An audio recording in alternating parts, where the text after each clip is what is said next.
नमस्कार। सरकार आपके द्वार के एक और एपिसोड में आपका स्वागत है और मैं हूं रोहित सिंह। जैसा कि हम पहले एपिसोड में बता चुके हैं कि हमारे इस खास कार्यक्रम का मकसद है उत्तर प्रदेश सरकार की तमाम जो जनहितकारी योजनाएं चल रही हैं उनका जमीनी स्तर पे जो तमाम जनपद है उनमें जमीनी हकीकत क्या है, कितनी कारगर हो रही हैं ये योजनाएं और तमाम जो लाभार्थी हैं, जो लोग योजना का लाभ ले रहे हैं, उनका जीवन स्तर आज किस तरीके से चल रहा है। तो इस खास कार्यक्रम को लेकर आज हम हैं आजमगढ़ में। उत्तर प्रदेश सरकार की विभिन्न योजनाओं के जरिए बड़ी आबादी अपना हित पूरा कर पा रही है। आजमगढ़ जनपद में इसका साफ नजारा देखा जा सकता है, जहां ये परिवर्तन शहरी व ग्रामीण जनता को बेहद रास आ रहा है। आज इस परिवर्तन की बदौलत आजमगढ़ के शहर व गांव में विकास का नजारा आम हो चला है।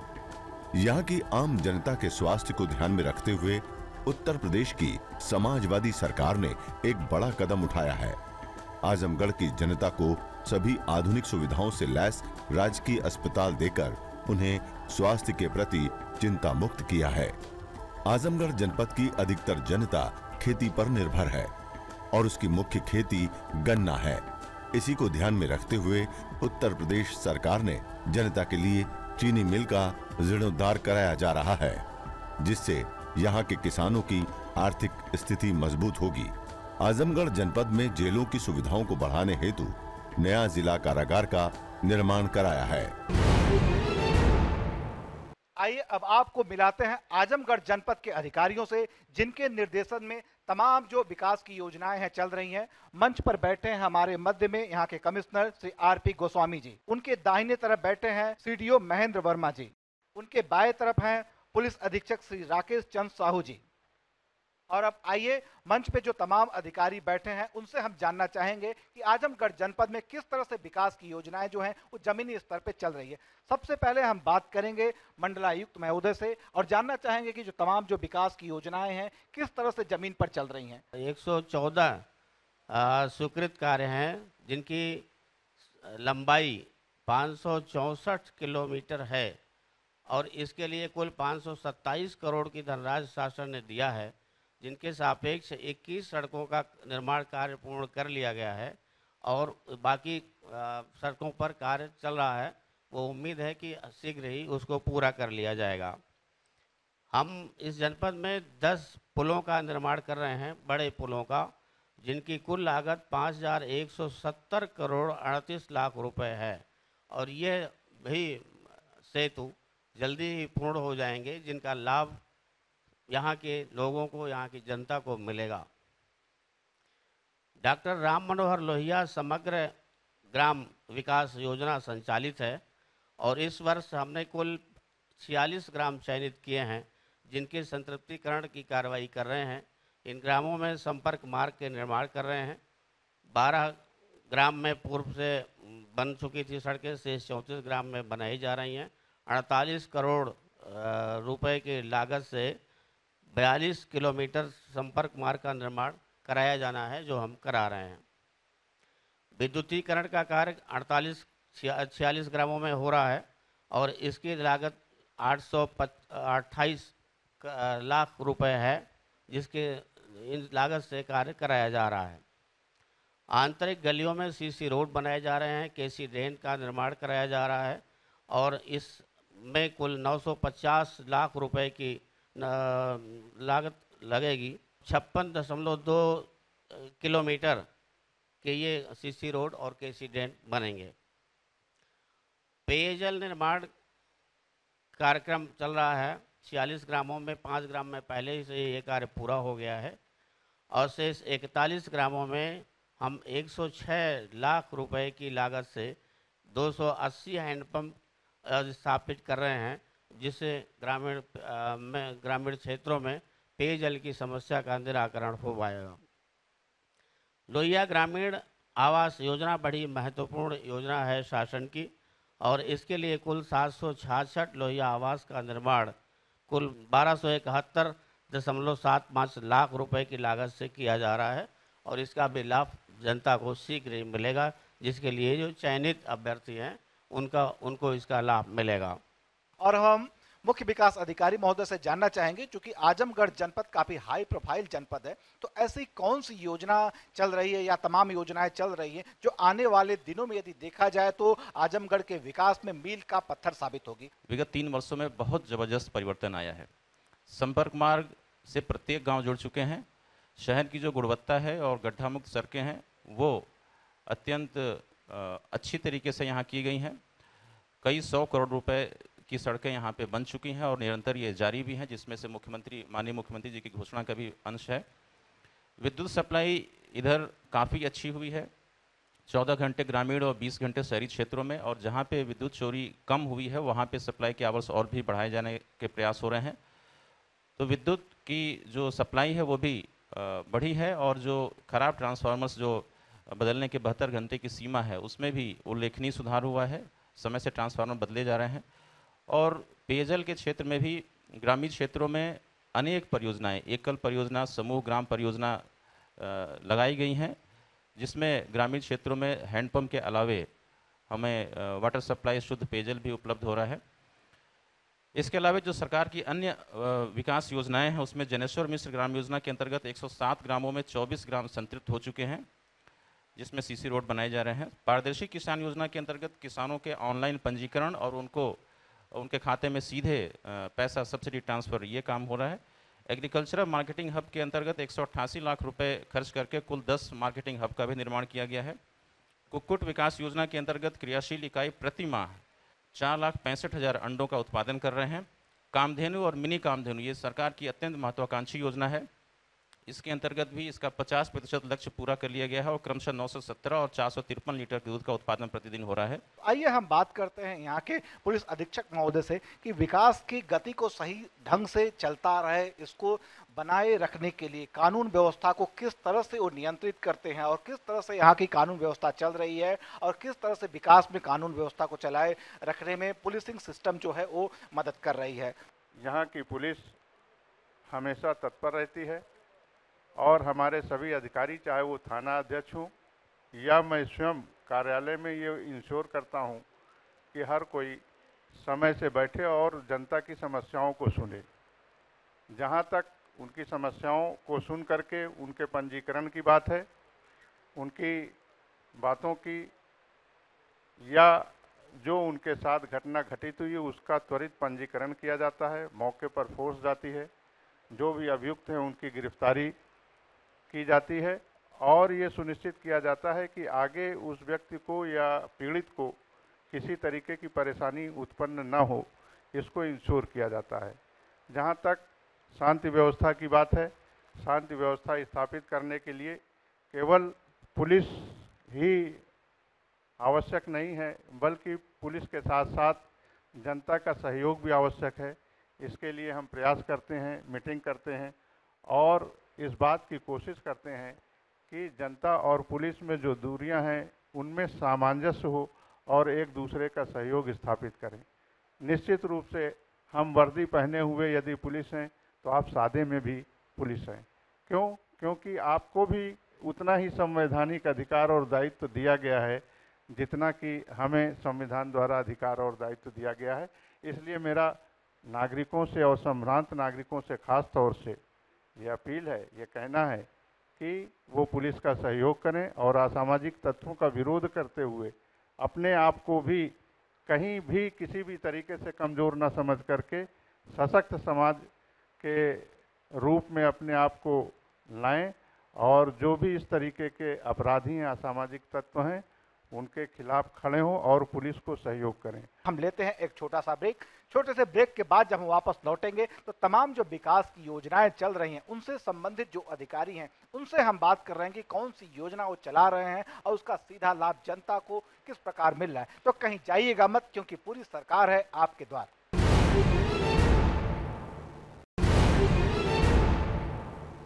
ब्रेक के बाद आपका स्वागत है कार्यक्रम सरकार आपके द्वार में। आज इस खास कड़ी को लेकर हम हैं जनपद आजमगढ़ में। तो आइए, ब्रेक में जाने से पहले, जैसा कि हमने पहले बताया था कि ब्रेक में लौटने के बाद हम बात करेंगे यहाँ के लाभार्थियों से, लेकिन उससे पहले हम बात करेंगे यहाँ के तमाम विभागीय अधिकारी से जो समाज कल्याण की जो तमाम जो योजनाएं हैं उनको संचालित कर रहे हैं कि क्या है उनका जमीनी हकीकत। समाज कल्याण विभाग द्वारा गरीबों और अशक्तों के लिए कई सारी योजनाएं चलाई जा रही हैं, जिनमें प्रमुख योजना वृद्धावस्था पेंशन योजना है। इस योजना के अंतर्गत ऐसे वृद्धों को जिनकी उम्र 60 वर्ष से अधिक है और बीपीएल सूची 2002 में जिनका नाम है, जनपद में ऐसे 45,712 लोगों को लाभान्वित किया जा रहा है। इसमें कोई लक्ष्य नहीं है, जो भी इसके अंतर्गत पात्र होते हैं सभी को इसके अंतर्गत लाभान्वित करा दिया जाता है। इसी प्रकार एक महत्वपूर्ण योजना समाजवादी पेंशन योजना है, जिसमें जनपद का लक्ष्य पिछले वर्ष 77,895 था और इस वर्ष 11,164 है। कुल 88,959 लाभार्थियों को लाभान्वित किया जाना है। समाजवादी पेंशन योजना का मुख्य उद्देश्य ये है कि जो पूर्व में अन्य किसी पेंशन योजना के अंतर्गत लाभान्वित नहीं हो पा रहे थे, ऐसे गरीबों को इस योजना के अंतर्गत लाभान्वित करने के लिए ये योजना चलाई गई। ये योजना एक ऐसी योजना है जिसको स्वास्थ्य और शिक्षा से समन्वित किया गया है। मतलब जिस व्यक्ति को भी इस योजना का लाभ दिया जा रहा है, उसे अपने बच्चों को स्वास्थ्य और शिक्षा भी दिलानी होगी और स्वास्थ्य से भी जुड़ना होगा। इसके लिए सरकार ने 50 रुपये इंक्रीमेंट हर साल, जो व्यक्ति अपने बच्चों को पढ़ाएगा और अच्छी स्वास्थ्य सुविधाएं उपलब्ध कराएगा, उनको 50 रुपये का इंक्रीमेंट दिया जाएगा। इसी तरह से जनपद में राष्ट्र एक पारिवारिक लाभ योजना चलाई जा रही है। इसमें परिवार का कोई भी कमाऊ सदस्य जिसकी उम्र 18 वर्ष से 59 वर्ष के बीच में है, यदि उसकी मृत्यु हो जाती है तो ऐसी दशा में जो उसके आश्रित हैं उसको 30,000 रुपये का आर्थिक लाभ प्रदान किया जाता है। सबसे महत्वपूर्ण महत्वाकांक्षी योजना कही जा सकती है समाजवादी पेंशन योजना, उसके बारे में आपने बताया। तो हम यहाँ बात करेंगे, कुछ तमाम जो श्रोता आए हैं उनमें से ऐसे लोग भी हैं जिनको समाजवादी जो पेंशन योजना मिल रही है।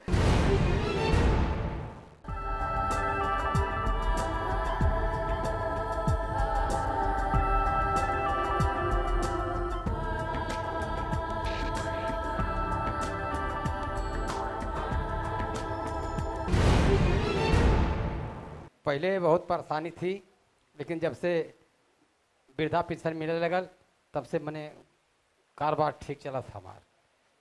अब और कोनो दिक्कत ना है। लाभ मिला, हम लोग के बताए, हम लोग के प्रधान जी बताए कि लाभदायी है और तुम लोग के लिए अच्छा है। इसी से हम लोग के मिलने लगा, हम लोग आराम से, हम लोग का तो काम चलता है अच्छा से। ये बताइए, जैसा कि अक्सर सुनने में आता रहता है कि उस योजना का लाभ मिलने में कुछ कहीं सरकारी स्तर से कर्मचारी नीचे कुछ आपको परेशान तो नहीं किया है? कुछ पैसे की कहीं से कोई मांग? कोई नहीं, एक पैसा कोई नहीं हमारा लिया है और हमको अच्छा से मिलता है, हमसे कोई पैसा ऐसा नहीं मांगा है। आप वृद्धावस्था पेंशन आपको मिल रहा है, कब से मिल रहा है, किस तरह से? राधिका जी, आप खड़ी होकर अपनी बात कहें। हाँ, हमको मिलती है पैसा 300 महीना, 303 महीना में, और थोड़ा बढ़ा दिया तो हमारे लोग के करीब। आपने राधिका जी जो कही कुछ और थोड़ा मिल जाता तो ये बात मुख्यमंत्री महोदय तक पहुंचेगी। ये कार्यक्रम पूरी जनता देखेगी, प्रशासनिक अधिकारी देखेंगे, साथ साथ मुख्यमंत्री महोदय भी देखेंगे। हो सकता है शायद आपकी ये बात सुनकर उनको लगे कि कुछ बढ़ाना चाहिए, हो सकता है शायद बढ़ जाए। लेकिन ये बताइए, जो पेंशन की राशि मिलती है आपको, उसका करती क्या है आप? खाती हूँ, दवा करती हूँ, अच्छे बच्चियाँ उसकी पढ़ाती हूँ, बस। कितना पढ़ाइयों में कितना हुई, पढ़ाइयों भर कितना होता। आइए हम जिले के स्वास्थ्य विभाग के मुखिया से खुद पूछते हैं कि आदमी के स्वास्थ्य को संचालित करने के लिए, सही ढंग से चलाने के लिए, आदमी को अपने पैरों पे मजबूती से पूरे स्वास्थ्य के साथ खड़े रहने के लिए क्या क्या योजनाएं चल रही है? सीएमओ साहब। जननी शिशु सुरक्षा योजना है, इसमें हमारे जो 25 प्रसव केंद्र हैं और जिला महिला चिकित्सालय है, इसमें हम लोग मरीजों को निःशुल्क भर्ती करते हैं, निःशुल्क भोजन देते हैं, दवाएं निःशुल्क दी जाती हैं। हमारे जो ट्रेंड स्टाफ हैं उनकी डिलीवरी कराते हैं या देखते हैं जहाँ कहीं कॉम्प्लिकेशंस होता है उसको हम लोग निःशुल्क संदर्भन जो इकाई है हमारे यहाँ वहाँ भेजते हैं। आप ज़रूरत पड़ी तो हम लोग सीजन ऑपरेशन कराते हैं।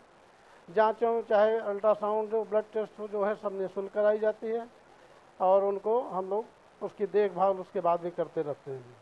टीकाकरण कार्यक्रम चलाया जाता है, इसके तहत सरकार द्वारा जो सुविधाएं मिली हैं उसमें 0 से 1 वर्ष तक जो बच्चे हैं उनको 8 जानलेवा बीमारियों के टीके लगाए जाते हैं, जैसे पोलियो है, BCG है, DPT है, आज सभी।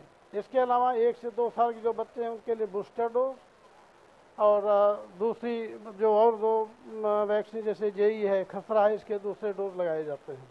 और इसके लिए भी जो हमारी आशाएं लाती हैं केसेस, उनके लिए हम लोग इंसेंटिव देते हैं। परिवार कल्याण कार्यक्रम जो बहुत पहले से चल रही योजना, इसके तहत हम लोग प्रत्येक अपने PSC, CSC और अतिरिक्त प्राथमिक स्वास्थ्य केंद्र हैं, महीने में 2 दिन रेगुलर कैंप करते हैं और इसमें जो लाभार्थी हैं उनको हम लोग 1400 रुपया देते हैं। आशाएं जो केस लाती हैं उनको इसके लिए हम लोग 600 रुपया दिए जाते हैं। सभी पेमेंट जो है उनके खाते में सीधे PFMS के माध्यम से ट्रांसफ़र कर दिए जाते हैं। अंधता निवारण कार्यक्रम चलता है, इसमें हम लोग हमारे जो ट्रेंड सर्जन्स हैं, आई सर्जन्स हैं, ये निःशुल्क मोतियाबिंद का ऑपरेशन करते हैं। केसों का चयन हमारे जो फील्ड वर्कर्स हैं वो उनको चुनते हैं, जाके जांच करते हैं, इसके बाद उनको छांट के उनके ऑपरेशन के लिए निःशुल्क दवा, उनकी सेवा, उनके चश्मा का वितरण हम लोग निःशुल्क करते हैं। राष्ट्रीय कुष्ठ उन्मूलन कार्यक्रम है, इसमें हम लोग क्षेत्र में जाके हमारे फील्ड वर्कर्स हैं केसों को खोजते हैं, इसके बाद उनके लिए दवाएं हम लोग 6 से 9 महीने तक जैसा जो केस होता है उसको देते हैं। यहाँ बिंदु यादव जी आई हुई हैं, जैसा कि अभी आपने बताया कि जननी सुरक्षा योजना, तो जननी सुरक्षा योजना के माध्यम से आपको किस तरह से लाभ मिला, हम सीधे उसकी जो लाभार्थी कही जा सकते हैं जिनका लाभ मिला उनसे जानना चाहेंगे। जो हमारे लिए लाभ है वो बहुत अच्छे से हुई है। जो हमारे आशा वाले है वो अच्छे से ले गई और ले आई, वो 1400 रुपये मिले हैं, वो मुझको मिला है। कम से कम उसको बढ़ा दिया जाए तो बहुत अच्छा हुआ। एक बात और हम जानना चाहेंगे कि इस पूरी प्रक्रिया के दौरान कहीं किसी भी तरह से किसी सरकारी कर्मचारी या अधिकारी द्वारा कोई परेशानी या दिक्कत तो नहीं आई आपके सामने? नहीं आई। यदि हम कहें कि इस योजना के लिए आपको सरकार को 100 में से कुछ नंबर देने को हो तो कितने नंबर देंगी? 100। 100 में 100? वाह क्या बात है, इसी बात पे एक ताली बजाते हैं। और अब हम आगे बात करते हैं, प्रिया श्रीवास्तव जी भी हमारे साथ हैं जिनको नसबंदी योजना का लाभ मिला है, तो किस तरह से ये पूरी प्रक्रिया हुई? सर मेरे पास 2 बच्चे हैं, आशा जी ने आया मेरे घर, कहा ऑपरेशन करवाने के लिए, मैंने ऑपरेशन करवा लिया और अच्छे से ऑपरेशन भी हो गया और फिर मेरे खाते में 1400 रुपया भी आ गया। इसलिए हमें बहुत खुशी है कि मेरा अच्छे से ऑपरेशन भी हो गया, पैसा भी मुझे मिल गया। और भी तमाम योजनाओं के बारे में बात करेंगे, तमाम जो अन्य विभागों के विकास कार्य से जुड़े अधिकारी हैं उनसे बात करेंगे और जनता से भी बात करेंगे कि किस तरह से जो योजनाएं हैं उनका लाभ उनको मिल रहा है। उनके चेहरे पे जो प्रदेश सरकार की योजना है कि उनके चेहरे पे मुस्कान आए, तो किस तरह से उनके चेहरे पे मुस्कान आएगी। लेकिन उससे पहले वक्त हो चला है एक और छोटे से ब्रेक का। ब्रेक के बाद हम जल्दी वापस आएंगे, आप कहीं जाइएगा मत, क्योंकि सरकार है आपके द्वार।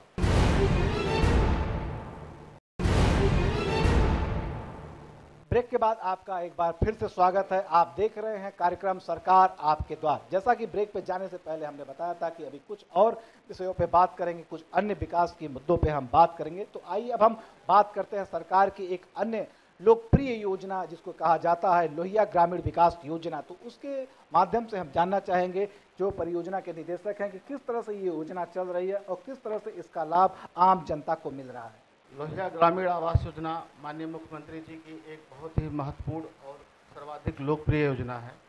ऐसे ग्रामीण आवास विहीन परिवार जो किन्हीं कारणों से 2002 की गरीबी की रेखा के नीचे की सूची में नहीं आ पाए थे और वो आवास विहीन है तथा जिनकी वार्षिक आय 36,000 रुपये से कम है, ऐसे परिवारों को हम लोग चयनित करते हैं और उन परिवारों को इस योजना से लाभान्वित कराते हैं। इस योजना के अंतर्गत प्रति आवास की लागत जो है 3,05,000 रुपये है, जिसमें से 2,75,000 रुपये हम 2 बराबर किस्तों में लाभार्थी के खाते में डालते हैं। 30,000 रुपये का एक सोलर पावर पैक उसको नेडा की तरफ से उसको संचालित किया जाता है। पिछले 3 वर्षों में इस जनपद में लगभग 3,000 लोहिया आवास हम लोग बनवा चुके हैं। वर्तमान वित्तीय वर्ष में 1265 आवासों का लक्ष्य दिया गया है, जिसकी कार्रवाई हम लोग पूरी कर रहे हैं।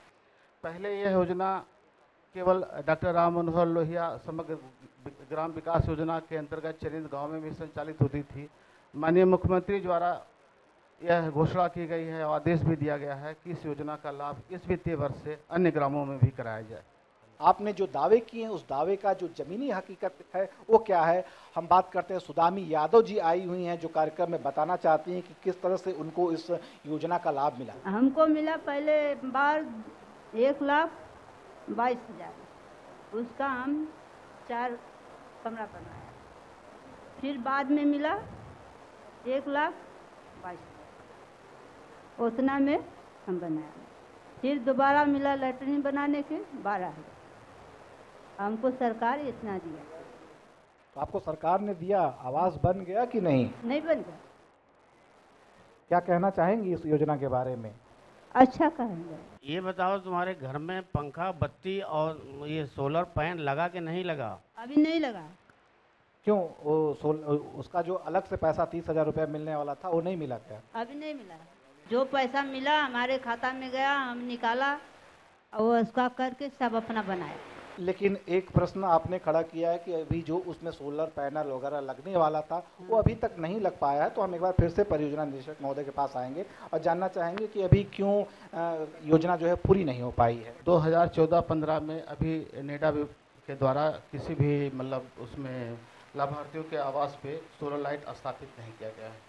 तो हम उम्मीद करते हैं कि जो इनकी योजना है जल्दी ही पूरी हो जाएगी। अब हम बात करते हैं इस योजना का एक और जो लोग लाभ ले चुके हैं, राम अवतार जी। राम अवतार जी, आप जहां भी हों आप बताएं, आप अपनी बात रखें, किस तरह से इस योजना का आपको लाभ मिला? मुख्यमंत्री जी का जो आदेश था लोहिया आवास का मिला है, नियुक्त हुआ है, प्रधान जी के द्वारा हमको प्राप्त हुआ है। अब प्रधान जी हमको बताए थे तो हम उस स्तर पे थे, झोपड़पट्टी में रहने वाले हैं। तो प्रधान जी हमको बताएं और सेक्रेटरी साहब जो है चेक वो किए तो हम उसमें पात्र मिले हैं, तो हमको लोहिया आवास मिला है। इस पूरी योजना की प्रक्रिया में क्या कहीं से कोई परेशानी, दिक्कत किसी कर्मचारी या किसी अधिकारी द्वारा? नहीं सर, कोई दिक्कत परेशानी नहीं। हमारे साथ हैं DIOS महोदय, तो हम आप उनसे जानना चाहेंगे कि जो तमाम जो आपकी योजनाएं हैं संचालित हो रही हैं जिले में, किस तरीके से संचालित हो रही हैं और लोगों को उसका किस तरह से लाभ मिल रहा है? 2012 में जो बच्चे इंटरमीडिएट या समकक्ष परीक्षा निःशुल्क उत्तीर्ण किए थे और उच्च शिक्षा में अध्ययनरत थे, उनके लिए पूरे प्रदेश में 15 लाख लैपटॉप निःशुल्क वितरित करने की योजना थी, जिसमें आजमगढ़ जनपद में 43,000 बच्चे पात्र पाए गए थे। 43,000 के सापेक्ष 41,900 बच्चों को वितरित कर दिया गया। जो अवशेष रह गए थे, अब वो योजना परिवर्तित हो चुकी है। उसका नाम अब है मेधावी छात्राओं के लिए। मेधावी छात्राओं में 2014 में जो बच्चे पास हुए, इसमें से 516 बच्चों को निःशुल्क लैपटॉप वितरित किए जा चुके हैं और आगे ये योजना कंटिन्यू रहेगी, जो कि बच्चों के लिए, उनको ज्ञान प्राप्त करने के लिए, आधुनिक तकनीक से जोड़ने के लिए, गांव तक आधुनिक तकनीक पहुंचे, इसके लिए ये उनकी सबसे अच्छी और सर्वोच्च प्राथमिकता की योजना है। दूसरी योजना है कन्या विद्याधन। इसमें 20,000 प्रति छात्रा कन्या विद्याधन दिया जाता है। जो गरीब बच्चियां हैं, गरीबी रेखा के नीचे हैं या 34,000 आमदनी से कम वार्षिक आय है, उन बच्चियों के लिए योजना है ताकि वो अपनी पढ़ाई आगे कंटिन्यू कर सकें। उसमें 13,000 बच्चियों को दिया गया था। इस वर्ष का लक्ष्य है 3,316, जो अभी प्रोसेस में है। यहाँ पे कुछ छात्र मौजूद हैं, सुनीता पांडे मौजूद हैं, जिनको इस योजना का लाभ मिला है। तो सुनीता, हम जानना चाहेंगे कि लैपटॉप आपको मिला, कि क्या कहना चाहेंगी? पहली प्रतिक्रिया तो आप दे चुकी होंगी। सर, हम गांव में रहने वाले हैं, हमने कभी सोचा ही नहीं था कि हमें लैपटॉप भी मिलेगा। शहरों के लोग लैपटॉप चलाते थे, कभी भी नहीं सोचे थे कि हमें भी लैपटॉप देखने के लिए मिलेगा। लेकिन जब लैपटॉप मिला हमें बहुत ही अच्छा लगा। हमें भी लगा कि हमें भी पढ़ने का समय मिल रहा है, हमें भी पढ़ने के लिए काफ़ी सरकार, माननीय मुख्यमंत्री जी हमें मतलब पढ़ने की ओर अग्रसर कर रहे हैं, शिक्षा की तरफ और हम अग्रसित हो रहे हैं, जागरूक हो रहे हैं। हमें बहुत ही अच्छा लगा और हम माननीय जी मुख्यमंत्री जी को बहुत बहुत धन्यवाद दे रहे हैं, बहुत बहुत शुक्रगुजार हैं उनके, जो हमें ऐसे देखने के लिए लैपटॉप मिला। हमने कभी सोचा भी नहीं था और जब लैपटॉप हमें मिला तब हमें लगा कि जो है लैपटॉप सच में है या हम सपना देख रहे हैं। इस योजना के लिए एक ताली तो बनती ही है प्रदेश सरकार के लिए। माननीय मुख्यमंत्री जी द्वारा चलाई गई बालिका शिक्षा योजना के तहत उन्हें धन्यवाद देना चाहूँगी। मेरी व्यथा ये है कि मैं BPL परिवार से गुजर बसर करने वाली हूँ, फिर भी हमें इस लाभ का अवसर नहीं मिला। ये लाभ हमें नहीं मिला। कन्या विद्याधन योजना चल रही है, बालिका शिक्षा योजना नहीं है। और कन्या विद्याधन में गरीबी रेखा के नीचे या 34,000 इनकम सालाना जिनका था उनको मिलना था। सर, हमारा माननीय अखिलेश यादव महोदय जी से अनुरोध है कि हमने जो भी 20,000 कन्या विद्याधन पाया वो उसके लिए उनको बहुत बहुत धन्यवाद हमारे तरफ से है, क्योंकि उसके द्वारा हम अपनी शिक्षा को, अपने ख्वाबों को आगे बढ़ा सके। और हमने उसका खर्च जो है बीए फाइनल थर्ड ईयर है मेरा, उसमें खर्च किया, प्लस मैं एसएससी की तैयारी कर रही हूँ और उसमें बनारस से एसएससी की कोचिंग कर रही हूँ, उसमें भी मैंने ये लगाया। लेकिन हमें अनुरोध है हमारा माननीय अखिलेश महोदय जी से कि हम चाहते हैं कि हमें लैपटॉप की हमें भी ज़रूरत है, तो हम चाहते हैं कि बीए थर्ड ईयर जो फाइनल कर रहे हैं उन लोगों को भी लैपटॉप प्रदान करने का कष्ट करें। पुलिसिंग सिस्टम जो है, पुलिस की जो न्याय प्रणाली है, वो अपनी बहुत ही महत्वपूर्ण भूमिका रखती है। अब हम बात करते हैं, यहाँ पे एक ऐसा परिवार आया है जिसके बच्चे को अगवा कर लिया था, कुछ अपराधियों ने अगवा कर लिया था, लेकिन आजमगढ़ की पुलिस ने काफ़ी सक्रियता का परिचय दिया और उस बच्चे को बरामद किया। आज उस परिवार के चेहरे पे मुस्कान है। जब मैं अपने दोस्त के यहाँ से खेल के आया था और घर के बाहर बैठा था तो 2 लोगों ने मुझे कुछ सुंघा दिया था, और जब मुझे ट्रेन में होश आया था तो मैंने एक अंकल का फ़ोन मांग के अपने पापा को फ़ोन किया था। उसके बाद आपके पापा ने क्या किया, हम आपके पापा से ही पूछते हैं, आप इनके पिताजी हैं। आप जी, तो आप बताएं उसके बाद कैसे पुलिस सक्रिय हुई और कैसे बच्चे को आपने फिर से पाया? लगभग सर 2 बजे के हम लोग को ऐसा एहसास हुआ कि ये कहीं मिसिंग में है, तो हम लोगों ने पहले अपने स्तर से पूरा प्रयास किया इन्हें खोजने का।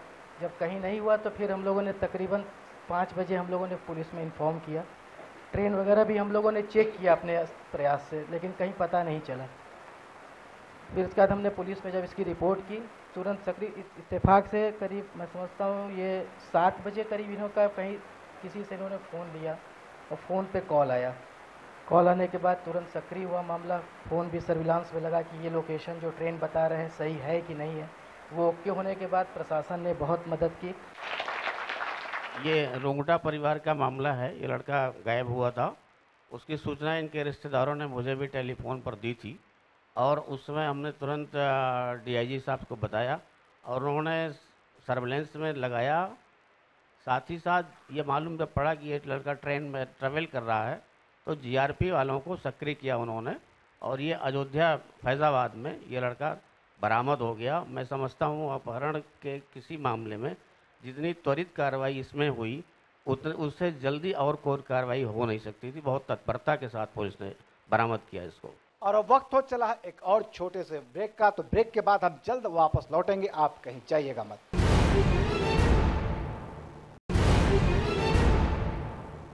ब्रेक के बाद एक बार फिर आपका स्वागत है सरकार आपके द्वार में। जैसा कि हम बात कर रहे थे तमाम विकास योजनाओं से, हमने स्वास्थ्य विभाग की बात की, समाज कल्याण से संबंधित विभागों की बात की, छात्राओं की बात की, वृद्धावस्था पेंशन की बात की, और अब बात करते हैं, चूंकि हमारा देश एक कृषि प्रधान देश है, तो आजमगढ़ जनपद की हम कृषि के नज़रिए से बात करें तो काफ़ी कुछ इस सरकार में विकास हुआ है। एक प्रकार से कहा जाए तो अभी कुछ दिनों पहले जो बंद पड़ी एक चीनी मिल थी सठियाओं की, उसको फिर से चालू किया गया। निश्चित रूप से विकास की दृष्टि से देखें तो आजमगढ़ जनपद को देखते हुए विकास के लिए मील का पत्थर साबित होगा। आइए हम पहले बात करते हैं कृषि विभाग से संबंधित अधिकारियों से कि क्या क्या योजनाएं हैं जो चल रही हैं जिसका लाभ यहाँ की जो जनता है, यहाँ के जो किसान है, इनको मिल रहा है। जब खेती की बहुत ज़रूरत रहती है, लेबर की समस्या रहती है, तो यंत्रीकरण के लिए हब बनाए जा रहे हैं जहाँ पर कृषकों को 8 लाख तक, 10 कृषकों का ग्रुप होता है, इसमें 8 लाख तक की सब्सिडी जो होती है, मतलब 80% तक सब्सिडी उनको दी जाती है।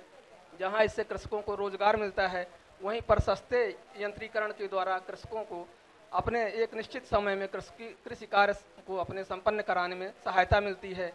बिजली की समस्या जैसे है उसको निदान करने के लिए सरकार ने 75% तक के अनुदान पर सोलर पंप सेट की व्यवस्था कराई है, जिससे हम लोग बिजली की समस्या से दूर हो रहे हैं और कृषकों की सिंचाई जो है सुनिश्चित हो रही है। कृषि यंत्रीकरण की जहाँ तक बात है, गेहूं, जैसे मैंने बताया, गेहूं, दलहन, तिलहन जो भी यहाँ की मुख्य फसल है, चाहे उसमें रोटावेटर लगता है, चाहे सीड ड्रिल लगता है, पंप सेट है या फिर थ्रेसर है, सब पे हम लोगों ने 50% की सरकार की ओर से व्यवस्था करी है। अभी गेहूं का सीजन चल रहा है तो गेहूं चूँकि 95% एरिया में गेहूं बोया जाता है, तो हम लोगों ने अपने 22 सरकारी और कुल मिला के सहकारी एक ग्रोह सारे मिला के हमारे लगभग 70 बीज विक्रय केंद्र इस समय काम कर रहे हैं। और जो भी कृषक भाई जाएंगे वहाँ पे अपना पंजीकरण कराएं, मूल्य देकर खरीदें, पूरा, और जो भी सब्सिडी उनकी होगी उनके खाते में हम लोग 1 हफ्ते के अंदर या 10 दिन के अंतर्गत जरूर पहुंचा देंगे। ये हमारा सरकार की ओर से आश्वासन आप सभी लोगों को देना है। अगर इस संबंध में कोई भी असुविधा किसी को भी हो सकती है तो कृपया हमारे संज्ञान में लाएं। निश्चित रूप से कृषि विभाग के अधिकारी ने जो दावा किया, उस दावे का जमीनी हकीकत क्या है वो तो तभी पता चलेगा जब उसका लाभ किसी को मिलेगा। ये दिसंबर में कृषि विभाग की एक योजना है जो सेंट्रल गवर्नमेंट से संचालित होती है, फार्म मशीनरी बैंक। उस योजना के तहत विज्ञापन निकला था। हमने उस विज्ञापन को देख करके उस विज्ञापन को हमने भरा था। विज्ञापन में शर्त थी कि किसानों का एक समूह होना चाहिए या किसानों की एक संस्था होनी चाहिए जिसको फार्म मशीनरी बैंक स्थापित करने के लिए वो 10 लाख की योजना थी, जिसमें 8 लाख का अनुदान था। उस योजना में हमने आवेदन किया था। हमें भी उम्मीद नहीं थी इस योजना का लाभ हमें मिलेगा, लेकिन मार्च में हमें पता चला कि आपको इस योजना में आप पात्र पाए गए हैं और आप हमको जो है बुला करके टेलीफोन से वह पत्र दिया गया कि आप इस योजना में 10 प्रकार के कृषि यंत्र थे जिसको आपको खरीदना है। एक पत्र बैंक को भेजा गया, एक पत्र हमको दिया गया। बैंक के रिजर्व अकाउंट में सब्सिडी भेज दी गई। उसके बाद हम लोगों ने अप्रैल में जो 10 प्रकार के कृषि यंत्र थे, मैंने tractor, rotavator, multicrop thresher, 20 knapsack sprayer, 10 battery sprayer, 1 power sprayer, 1 mini power tiller और 2 pump set, 1 seed drill, 1 zero seed drill और कुछ सिंचाई पाइप। आप ये बताइए, अगर आपको एक छोटे शब्दों में कहना चाहे कि आप प्रदेश सरकार की जो योजना है इसके लिए कहना, तो क्या संक्षिप्त में क्या कहना चाहेंगे? हम ये कहना चाहेंगे कि ये योजना बहुत ही अच्छी है और जिस तरीके से इसका क्रियान्वयन किया गया है कि हम लोगों को कहीं कोई परेशानी नहीं हुई। ये नहीं विश्वास था कि मेरा भी हो जाएगा, लेकिन मेरा हुआ। और कहीं किसी के द्वारा, चाहे अधिकारी के द्वारा चाहे कर्मचारी के द्वारा, कोई बार्गेनिंग या कुछ इस तरीके से नहीं किया गया। हमारे बीच में मौजूद हैं एक राजेंद्र किसान हैं जो सिंचाई संबंधित उनकी कोई बात है सिंचाई के बारे में। ये जो 3 हार्स पावर का कनेक्शन हम लोग किसानों को दिया जा रहा है ये तो ठीक है, लेकिन ये 2 फेस वाला जो मोटर श्रीमान जी सिंचाई में जिसने इस वर्ष किसानों की जान बचा दी, 2 फेस वाला मोटर ये किसानों की श्रीमान जी जान बचा दी इस सूखे में। और इस पर जो है बिजली विभाग से इसका जो है क्या कमर्शियल रेट लगता है, जबकि केवल काम सिंचाई का है, दूसरा कोई काम भी नहीं कर सकता है। तो इसके लिए श्रीमान जी से मेरा निवेदन है कि ये 2 फेस सिंचाई वाला जो मोटर है इसको सिंचाई विभाग में इसको सब्सिडी और जो भी सुविधाएं हों ताकि किसानों हम गरीबों का कल्याण हो। आपकी बात हम आपके श्रीमान जी से खुद ही कराते हैं। आपसे कमिश्नर महोदय से कहेंगे कि आप खुद इनका जवाब दें।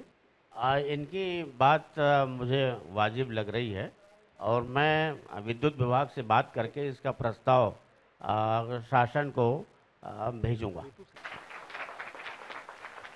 आजमगढ़ की विकास प्राधिकरण की जो सचिव है ऋतु सुहास जी मौजूद है। उन्होंने काफ़ी अच्छे वर्क किए हैं, तमाम जो चौराहे हैं उनका सुंदरीकरण भी किया है और हमें कुछ लोगों के माध्यम से पता चला है कि उन्होंने बच्चों के लिए कुछ ऐप्स भी बनाए हैं जिसको आजमगढ़ में एक रोल मॉडल की तरफ से एक्सेप्ट किया गया और प्रदेश सरकार भी शायद उसको राज्य स्तर पर चलाने जा रही है। तो हम आपसे अनुरोध करेंगे कि जो तमाम आपने एफर्ट लिया है उसके बारे में बताएं।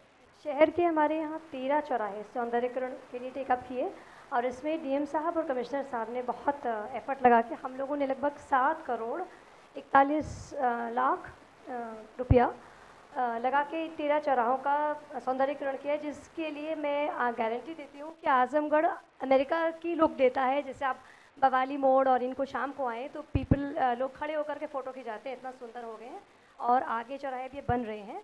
कुछ चौराहों का लोकार्पण श्रीमती माननीय शबाना आज़मी जी, माननीय सांसद तेज प्रताप सिंह जी ने स्वयं, तेज प्रताप जी यादव जी ने स्वयं आकर के इसका लोकार्पण भी किया और देखा भी और सराहा भी है और पब्लिक इससे बहुत अप्रिशिएट कर रही है।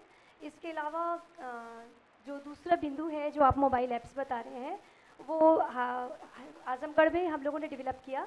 आजमगढ़ के DIO NIC मैंने और साथ में DPO जिला कार्यक्रम अधिकारी और इसको गवर्नमेंट ने राज्य पोषण मिशन ने टेकअप किया है, जिसमें प्रेगनेंसी का दर्पण और कुपोषण का दर्पण नाम की ये 2 ऐप्स हैं जिसके माध्यम से घर बैठे महिलाएं प्रेगनेंसी से रिलेटेड समस्याएं, क्या टीके क्या टेस्ट आवश्यक हैं, उसी तरह से पोषण के लिए बच्चों को किस वर्ष में क्या दिया जाए, क्या टीका लगाया जाए और किस प्रकार का खान पान रखा जाए ताकि बच्चों से ये प्रॉब्लम कुपोषण की दूर हो जाए।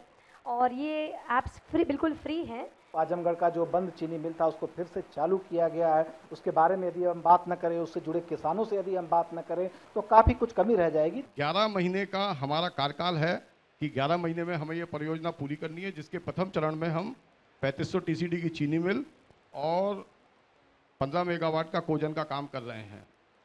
आज तक हमने 7 माह में करीब 50% काम पूरे कर लिए हैं, जिसमें सिविल में 75% काम हमारे पूरे हो गए हैं। मशीनरी सप्लाई में हमारा 50% काम पूरा हो गया है और मशीनरी इरेक्शन का 20% का काम पूरा हो गया है। ओवरऑल हम 50% से ज़्यादा इस समय कार्य कर चुके हैं और जो हमारा टारगेट है, पर्ट चार्ट बना हुआ है, उस टारगेट से अब तक हम ऊपर चल रहे हैं। और हमारा जो चीनी मिल को पूरा करने का तारीख है वो 13 मार्च 2016 है और 15 मार्च 2016 से हम माननीय मुख्यमंत्री से उसका उद्घाटन कराकर चीनी मिल को प्रारंभ करने का प्रयास करेंगे। जहाँ तक गन्ना किसानों को सुविधाएं देने की बात है तो 8 साल चीनी मिल बंद रहने के बाद किसानों ने, इस जनपद के किसानों ने गन्ना को बोना कम कर दिया था। हमने, सरकार ने 34 करोड़ रुपया सघन गन्ना विकास कार्यक्रम में आवंटित किया हमको और हमने बसंतकालीन बुआई के तहत फरवरी से लेके जो अप्रैल वाला महीना होता है उसमें बाहर से 15,000 कुंटल बीज लाके किसानों को बंटवाया और इससे जो है 3310 किसान लाभान्वित हुए। ये तो रही चीनी मिल के जो महाप्रबंधक है उनकी बात, लेकिन अब गन्ना किसान क्या कहते हैं? हम यहाँ कुछ गन्ना किसान भी आए हुए हैं जिनको आने वाले दिनों में लाभ मिलेगा। ग्राम गोसड़ी पट्टी हाथीराह का रहने वाला हूँ, ब्लॉक बिलरिया है। उसमें मेरी खेती होती है, अच्छी खेती होती है। 12 हेक्टेयर खेती मेरे परिवार में है। मैं इस साल जो है चीनी मिल सठियाओं में जो है गोष्ठी हुई थी, उस दिन मैं गया था और वहाँ पर मुझे मालूम हुआ कि शरदकालीन जो है गन्ना की बुआई जो है इस समय हो सकती है। मैंने 1 हेक्टेयर के लिए जो है अप्लाई किया था और मुझे 1 हेक्टेयर के लिए गन्ना मिला था। मैंने बोनी भी कर दिया है और गन्ना की प्रजाति 238 और कौन सा आपने बताया, दोनों जो है गन्ना हमारे। आप ये बताइए, आपने इन्होंने दावा किया कि जो गन्ने की फसल है उसकी 1 फीट लंबाई बढ़ गई, बढ़ी है क्या? मैं पर साल जो है गन्ना अकबरपुर से लाया था 238 और वो इस समय जो है जो टीवी में कभी कोई दिखाता है उस तरह की जो है गन्ना तैयार हुआ है इस चीनी मिल के लिए। कोराजन कोई दवा है, उस दवा के खेत में डालने से उसके जड़ में मतलब उसकी जो है सारी बीमारियां या जो है जो कीटाणु लगते हैं वो सब दूर हो जाते हैं और उसकी लेंथ और मोटाई दोनों पूरी इस समय कम से कम मेरे पास 12 से 13 फीट की जो है गन्ना लास्ट ईयर वाले तैयार है। एक बार फिर हम रुक करते हैं जो तमाम जिम्मेवार अधिकारी लोग बैठे हैं जिनके निर्देशन में आजमगढ़ जनपद लगातार विकास की बुलंदियों को छू रहा है। हम एक बार फिर से चलते हैं मंडलायुक्त महोदय के पास। सठिया चीनी मिल पुनः प्रारंभ हो रही है। ये बहुत महत्वाकांक्षी योजना थी। पिछले 6-7 सालों से बंद होने के कारण यहाँ के किसानों ने गन्ने की खेती करना बंद कर दिया था और उनकी आर्थिक स्थिति खराब होने लगी थी। अब वो पुनः सुधरेगी। मैं संत प्रसाद जी को बताना चाहूँगा कि स्प्रिंकलर लगाने की योजना पहले से ही है सरकार की और उसके लिए वो उद्यान विभाग और कृषि विभाग से संपर्क कर लें। उसमें 50% का अनुदान भी उपलब्ध है और इसका वो लाभ उठा सकते हैं, अपने साथियों को भी वो बता सकते हैं। हमें उम्मीद है अगले 1 साल में जो प्रोजेक्ट्स हमारे चल रहे हैं, ऑनगोइंग प्रोजेक्ट्स हैं, वो जैसे ही समाप्त होंगे पूरी एक कायाकल्प होगा, एक पूरी दूसरी तस्वीर नज़र आएगी। और इसके लिए जैसा कि शासन की मंशा भी है, पूरी पारदर्शिता और संवेदनशीलता के साथ हम लोग जन समस्याओं को सुनते भी हैं, प्रॉपर उसका रखरखाव रिकॉर्ड मेंटेन होता है और एक एक समस्या पे हम लोग समुचित ध्यान देते हुए उसका निराकरण कराते हैं। और इस तरह से जो शासन की जितनी भी योजनाएं हैं वो धरातल पे दिखने के साथ साथ हम एक अलग ही नज़र आएंगे विकास के इस पूरे परिदृश्य में। मैं आपको बताना चाहूँगा कि कम्युनिटी पुलिस के माध्यम से मैं जनता का अधिक से अधिक सहयोग लेकर के जितनी भी जन समस्याएं हैं या लॉ एंड ऑर्डर की शांति व्यवस्था की कोई समस्या उत्पन्न होती है तो हम उनका सहयोग लेकर के ऐसे किसी भी लॉ एंड ऑर्डर की समस्या को सुलझा सकते हैं। और मैं समझता हूँ कि जब कभी भी कानून व्यवस्था या शांति व्यवस्था के लिए कोई समस्या उत्पन्न होती है तो बिना जनता के सहयोग के वो समस्या सुलझती नहीं है। और ये तभी संभव है जब हम जनता के अधिक से अधिक नज़दीक आएँ और जनता हमारे नज़दीक आए। और इसी के साथ कार्यक्रम को हम यहीं समाप्त करते हैं। उससे पहले हम धन्यवाद करते हैं यहाँ पे आए हुए हमारे अतिथियों से, कमिश्नर साहब का, सीडीओ साहब का, पुलिस अधीक्षक साहब का एवं तमाम जो विभागीय स्तर के उच्च अधिकारी आए हुए हैं, तमाम जो जनता बैठी हुई है, लाभार्थी बैठे हुए हैं, इन सभी को हम एक बार फिर से धन्यवाद देते हैं। और हम उम्मीद करते हैं कि हमारा कार्यक्रम आपको पसंद आया होगा और आपकी बात जो है, जनता की जो बात है शासन तक पहुंचेगी और शासन की जो योजनाएं हैं वो किस तरह से फलीभूत हो रही हैं, ये एक प्रकार से जो आपसी समन्वय है, कम्युनिकेशन बना रहेगा। तो हमें दीजिए इजाज़त, हम फिर मिलेंगे किसी अगले शहर में आपके साथ। जो कार्यक्रम है सरकार आपके द्वार में।